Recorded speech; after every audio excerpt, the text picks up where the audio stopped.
This is a coordinated monthly test of the East Central Ohio Emergency Alert System, originating from the local primary station in Stark County. This is only a test. The Ohio Emergency Alert System has been designed to provide the public with timely warnings and emergency information. Had this been an actual emergency, you would have received instructions and information related to that emergency over this and other broadcast stations and cable television channels in your area.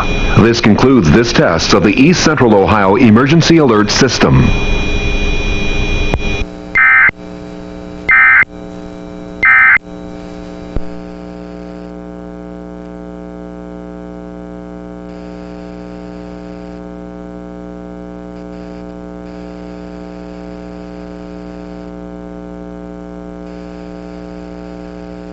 School.